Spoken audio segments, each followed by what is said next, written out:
നമസ്കാരം മക്കളെ, ആകാശ് മാഷാണ്. ജൂൺ 19 വായനാ ദിനമാണ്.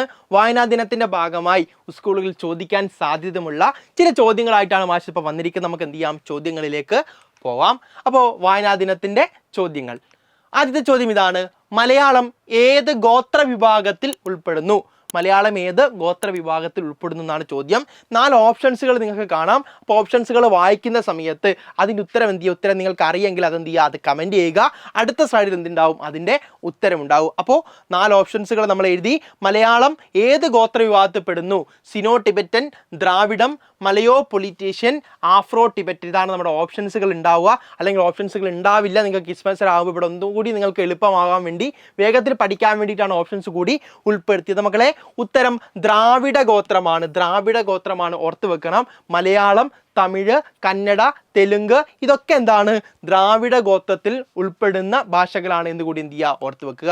അടുത്ത ചോദ്യം: മലയാളമാണ് എൻ്റെ ഭാഷ, എൻ്റെ ഭാഷ എൻ്റെ വീടാണ്, എൻ്റെ ആകാശമാണ് എന്ന് തുടങ്ങുന്ന കേരളത്തിൻ്റെ ഔദ്യോഗിക ഭാഷാ പ്രതിജ്ഞ എഴുതിയത് ആര്?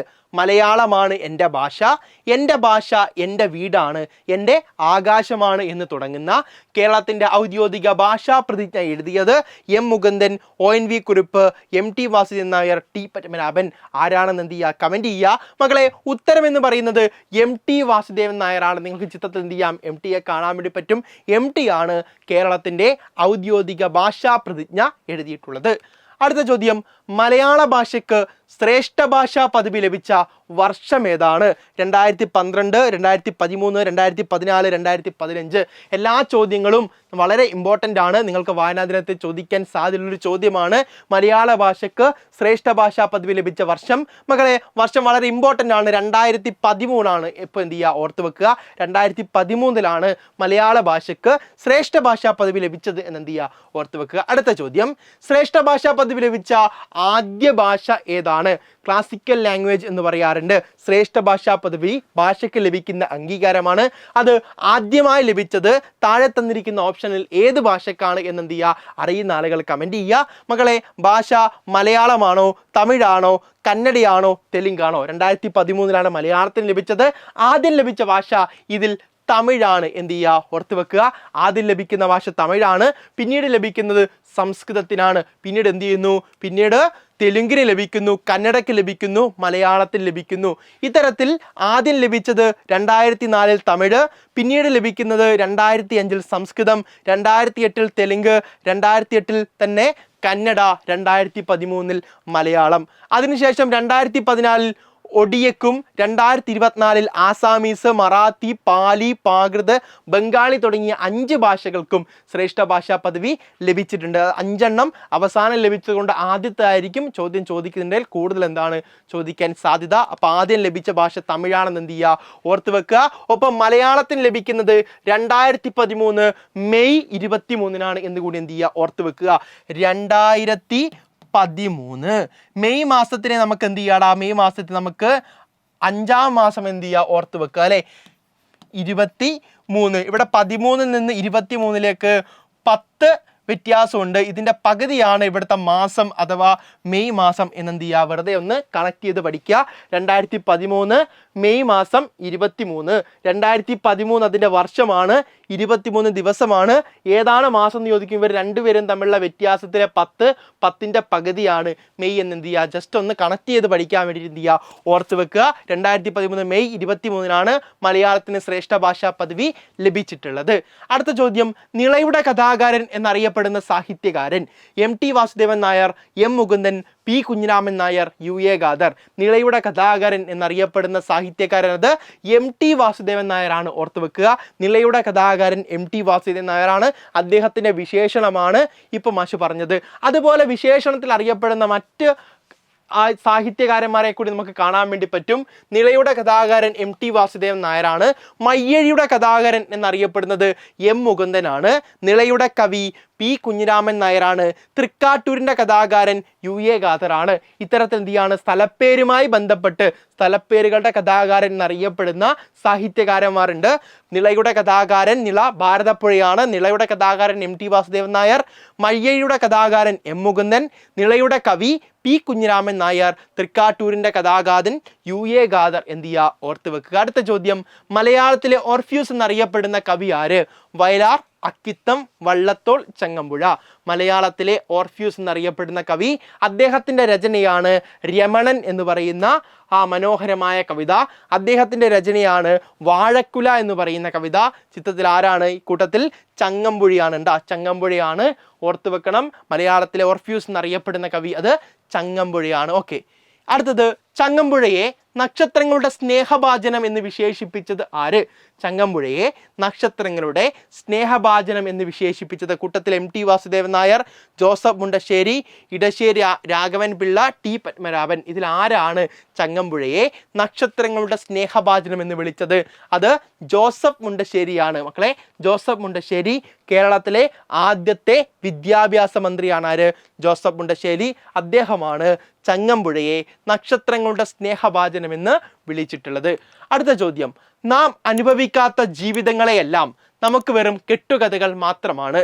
നജീബ് എന്ന കഥാപാത്രത്തെ കേന്ദ്ര കഥാപാത്രമാക്കി നജീബ് എന്ന കഥാപാത്രത്തെ കേന്ദ്ര കഥാപാത്രമാക്കി നജീബ് എന്ന കഥാപാത്രത്തെ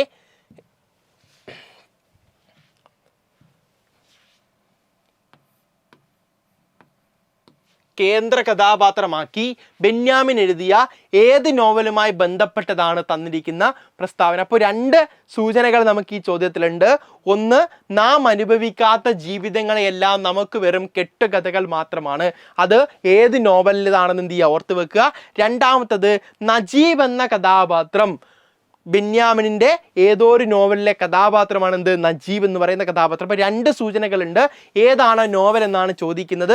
ഓപ്ഷൻസ്: മഞ്ഞവെയിൽ മരണങ്ങൾ, ആടുജീവിതം, സമ്പർക്കക്രാന്തി, ആരാച്ചാർ. മക്കളെ, ഇതില് ബെന്യാമിന്റെ നോവൽ ഏതാണ്? ആടുജീവിതമാണ്. ആടുജീവിതം. കേട്ടോ, ആടുജീവിതത്തിലെ എന്താണ് പ്രസ്താവനയാണ് നാം അനുഭവിക്കാത്ത ജീവിതങ്ങളെല്ലാം നമുക്ക് വെറും കെട്ടുകഥകൾ മാത്രമാണ്. നജീബ് എന്നാണ് അതിലെ കേന്ദ്ര കഥാപാത്രം. ബെന്യാമിൻ എഴുതിയ നോവലാണ്. എന്ത് ചെയ്യുക ഓർത്ത് വെക്കുക. അപ്പോൾ ആടുജീവിതമാണ് ഉത്തരം. അടുത്ത ചോദ്യം, മറ്റുള്ള ഭാഷകൾ കേവലം ധാത്രിമാർ, മർത്യന് പെറ്റമ്മ തൻ ഭാഷ താൻ. മറ്റുള്ള ഭാഷകളൊക്കെ കേവലം എന്താണ്? വളർത്തമ്മ മാത്രമാണ്. മനുഷ്യന്റെ പോറ്റമ്മ എന്ന് പറയുന്നത് ഏതാണ്? അത് തൻ്റെ സ്വന്തം ഭാഷ, മാതൃഭാഷയാണെന്ന് പറയുന്ന ഈ വരികൾ ആരെഴുതിയതാണ്? വള്ളത്തോൾ, ചങ്ങമ്പുഴ, കുമാരനാശാൻ, ഉള്ളൂർ. ഇതിൽ ആരെഴുതിയ വരികളാണെന്ന് എന്ത് ചെയ്യുക ഓർത്തു നോക്കുക. വള്ളത്തോളാണോ, ചങ്ങമ്പുഴയാണോ, കുമാരനാശാനാണോ, ഉള്ളൂരാണോ? മക്കൾ, ആരാണ്? വള്ളത്തോളാണ്. വള്ളത്തോളിന്റെ എൻ്റെ ഭാഷ എന്ന് പറയുന്ന കൃതിയിൽ നിന്നെടുത്ത വരികളാണ്. മറ്റുള്ള ഭാഷകൾ കേവലം ധാത്രിമാർ, മർത്യന്നു പെറ്റമ്മ തൻ ഭാഷ താൻ. അത് വള്ളത്തോളിന്റെ എൻ്റെ ഭാഷ എന്ന കൃതിയിലെ വരികളാണ്. അടുത്തത്, ഭാരതീയ സാഹിത്യത്തിലെ നോബൽ പ്രൈസ് എന്ന് വിശേഷിപ്പിക്കുന്ന പുരസ്കാരം. നോബൽ പ്രൈസ് ഏറ്റവും വലിയൊരു പുരസ്കാരമാണ്. അപ്പോൾ ഭാരതത്തിലെ, ഇന്ത്യയിലെ സാഹിത്യത്തിൽ കൊടുക്കുന്ന ഏറ്റവും വലിയ പുരസ്കാരം ഏതാണത്? അത് ബുക്കർ സമ്മാനമാണോ, എഴുത്തച്ഛൻ പുരസ്കാരമാണോ, ഓടക്കുഴലാണോ, ജ്ഞാനപീഠമാണോ? ഭാരതീയ സാഹിത്യത്തിലെ നോബൽ പ്രൈസ് എന്ന് പറഞ്ഞാൽ ഇന്ത്യയിലെ ഏറ്റവും വലിയ പുരസ്കാരം അതേതാണ്? അത് ജ്ഞാനപീഠ പുരസ്കാരമാണ്. 1965 പുരസ്കാരം നൽകുന്നത്. ആദ്യമായി ലഭിച്ചത് G ശങ്കരക്കുറുപ്പിനാണ്. നമ്മൾ പുരസ്കാരങ്ങളുടെ മാത്രമായ ഒരു വീഡിയോ നിലവിലിട്ടിട്ടുണ്ട്. കാണാത്ത ആളുകളാണെങ്കിൽ എന്ത് ചെയ്യുക, അതുകൂടി മുഴുവനായിട്ട് എന്ത് ചെയ്യുക, മുഴുവനായിട്ട് കാണുക. അടുത്ത ചോദ്യം, സമരം തന്നെ ജീവിതം ആരുടെ ആത്മകഥയാണ്? സമരം തന്നെ ജീവിതം ആരുടെ ആത്മകഥയാണ്? Options: Joseph Mundassery, EMS Namboodiripad, VS Achuthanandan, Oommen Chandy. ഇതിൽ ആരുടെ ആത്മകഥയാണ്? തന്നിരിക്കുന്ന എല്ലാ ആളുകളും കേരളത്തിലെ വളരെ പ്രമുഖരായ രാഷ്ട്രീയ നേതാക്കന്മാരാണ്. നമ്മുടെ മുൻ മുഖ്യമന്ത്രിമാരാണ് EMSഉം VS അച്യുതാനന്ദനും ഉമ്മൻചാണ്ടി സാറും. മുൻ വിദ്യാഭ്യാസ മന്ത്രിയാണ് ജോസഫ് മുണ്ടശ്ശേരി. അങ്ങനെയാണെങ്കിൽ ഇവർ ആരുടെ ആത്മകഥയാണ് സമരം തന്നെ ജീവിതം? മക്കളെ, ഉത്തരം VS അച്യുതാനന്ദനാണ്. VS അച്യുതാനന്ദന്റെ ആത്മകഥയാണ് സമരം തന്നെ ജീവിതം. അങ്ങനെയാണെങ്കിൽ ഇവരെ 4 പേരുടെ ആത്മകഥ എന്ത് ചെയ്യുക ഓർത്ത് വെക്കുക. ജോസഫ് മുണ്ടശ്ശേരി മാഷിന്റെ ആത്മകഥയാണ് കൊഴിഞ്ഞ ഇലകൾ. EMS നമ്പൂതിരിപ്പാടിന്റെ ആത്മകഥയാണ് ആത്മകഥ.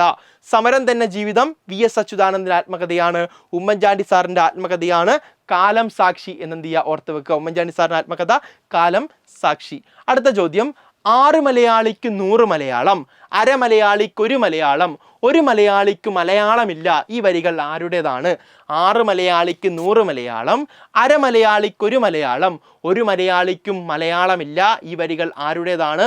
ഉത്തരം മക്കളെ option A Vallathol, B ONV, Changampuzha, Kunjunni. ഇങ്ങനെയുള്ള നുറുക്ക് കവിതകൾ എഴുതിയിരുന്ന വ്യക്തി ആരായിരുന്നു ഈ കൂട്ടത്തിൽ? അത് കുഞ്ഞുണ്ണി മാഷാണ്. കുഞ്ഞുണ്ണി മാഷ് എഴുതിയ വരികളാണ് 6 മലയാളിക്ക് 100 മലയാളം, അരമലയാളിക്കൊരു മലയാളം, ഒരു മലയാളിക്കും മലയാളമില്ല എന്നുള്ള വാക്കുകൾ. യെസ്, അടുത്ത ചോദ്യം. 2024 മലയാള ചലച്ചിത്ര രംഗത്തെ സമഗ്ര സംഭാവനയ്ക്ക് കേരള സർക്കാർ നൽകുന്ന പരമോന്നത പുരസ്കാരം JC ഡാനിയൽ പുരസ്കാരം ലഭിച്ചിരിക്കുന്നത് കൂട്ടത്തിൽ ആർക്കാണ്? സർക്കാർ നൽകുന്ന സിനിമാ മേഖലയിൽ നൽകുന്ന പുരസ്കാരമാണെന്ത്? JC ഡാനിയൽ പുരസ്കാരം. ആ പുരസ്കാരം ലഭിച്ചിരിക്കുന്നത് കമലഹാസൻ, മോഹൻലാൽ, മമ്മൂട്ടി, ശാരദ. ഇവർക്ക് ആർക്കായിരുന്നു 2024 എന്നാണ് ചോദിക്കുന്നത്. ഏറ്റവും അവസാനം നൽകിയ JC ഡാനിയൽ പുരസ്കാരം മക്കൾ അത് ലഭിച്ചത് ശാരദ എന്ന് പറയുന്ന നടിക്കാണ്. നിങ്ങൾ രാപ്പകൽ സിനിമയൊക്കെ കണ്ടിട്ടുണ്ടാവതെ അമ്മ മനസ്സ് എന്നുള്ള ആ ഒരു പാട്ടിനകത്ത് നിങ്ങൾ കാണുന്ന ആ ഒരു മുത്തശ്ശിയായി അമ്മയായി വേഷമൊക്കെ ഇട്ടിട്ടുള്ള ഒരുപാട് സിനിമകളിലൂടെ പ്രശസ്തിയായ വ്യക്തിയാണ് ആര്? ശാരദ. ആ പുരസ്കാരം ലഭിച്ചിരിക്കുന്ന അവർക്കാണ്. അപ്പോൾ ഇത്തരത്തിൽ ഒരുപാട് ചോദ്യങ്ങളുമായിട്ടാണ് നമ്മുടെ സൂപ്പർ ബാച്ച് നിലവിൽ തുറന്നുകൊണ്ടിരിക്കുന്നത്. അപ്പോൾ സൂപ്പർ ബാച്ചിൻ്റെ അഡ്മിഷൻ എടുക്കാൻ വേണ്ടി ആഗ്രഹിക്കുന്ന ആളുകളാണ് നമ്മുടെ ഒരു പുതിയ ബാച്ച് നമ്മളെന്താണ് ജൂൺ 19 ആരംഭിക്കുകയാണ്. ഇപ്പോൾ ബാച്ചിനകത്തേക്ക് ജോയിൻ ചെയ്യാണ്ട് മക്കളെ നിങ്ങൾക്ക് എന്ത് ചെയ്യാം? സ്ക്രീനകത്ത് കാണുന്ന നമ്പർ ഉപയോഗിച്ച് എന്ത് ചെയ്യാം? നിങ്ങൾക്ക് കോൺടാക്ട് ചെയ്യാം. അല്ലെങ്കിൽ നമ്മുടെ ഡിസ്ക്രിപ്ഷനകത്ത് അതിൻ്റെ ലിങ്ക് നിങ്ങൾക്ക് കാണാൻ വേണ്ടി പറ്റും. ഇനി ഇതുപോലുള്ള ചോദ്യങ്ങൾ അടങ്ങിയിട്ടുള്ള ഒരു PDF വായനാദിനത്തിൻ്റെ ഭാഗമായ ഒരു PDF നിങ്ങൾക്ക് ഇന്ന് തരാൻ വേണ്ടി ഉദ്ദേശിക്കുന്നുണ്ട്. അപ്പോൾ PDF വേണ്ട ആളുകളാണെങ്കിൽ PDF ലഭിക്കുന്നത് നമ്മുടെ കമ്മ്യൂണിറ്റി ഗ്രൂപ്പിൻ്റെ ഭാഗമായിട്ടാണ്. അപ്പോൾ എല്ലാ ആളുകളും കമ്മ്യൂണിറ്റി ഗ്രൂപ്പിൽ ഉണ്ടെന്ന് എന്ത് ചെയ്യുക? ഉറപ്പുവരുത്തുക. കമ്മ്യൂണിറ്റി ഗ്രൂപ്പിൽ ഇല്ലാത്ത ആളുകളാണെങ്കിൽ നിങ്ങൾക്ക് താഴെ ഡിസ്ക്രിപ്ഷനകത്ത് എന്ത് ചെയ്യാം? കമ്മ്യൂണിറ്റി ഗ്രൂപ്പിലേക്ക് കയറാൻ വേണ്ടിയുള്ള ലിങ്ക് കാണാം. വാട്സാപ്പ് കമ്മ്യൂണിറ്റിയിലേക്ക് കയറാനുള്ള ലിങ്ക് ഉപയോഗിച്ച് എന്ത് ചെയ്യാം? കമ്മ്യൂണിറ്റി ഗ്രൂപ്പിലേക്ക് ജോയിൻ ചെയ്യുക. ഗ്രൂപ്പിലേക്ക് ജോയിൻ ചെയ്താൽ നിങ്ങൾക്ക് എന്ത് കിട്ടും? നിങ്ങൾക്ക് ഇത്തരത്തിൽ നമ്മുടെ വായനാ ദിനവുമായി ബന്ധപ്പെട്ട ചോദ്യങ്ങൾ അടങ്ങിയിട്ടുള്ള ക്വിസ് മത്സരത്തിൻ്റെ ആ ഒരു PDF നിങ്ങൾക്ക് ലഭിക്കുന്നതായിരിക്കും. അപ്പോൾ PDF എന്ത് ചെയ്യും? തീർച്ചയായിട്ടും നിങ്ങൾക്ക് ഉപകാരപ്പെടും. അപ്പോൾ എല്ലാ ആളുകളും എന്ത് ചെയ്യുക? കമ്മ്യൂണിറ്റി ഗ്രൂപ്പിൽ ഉണ്ടെന്ന് എന്ത് ചെയ്യുക? ഉണ്ടെന്ന് ഉറപ്പ് വരുത്തുക. ഓക്കെ മക്കളെ, ഓൾ ദി ബെസ്റ്റ്.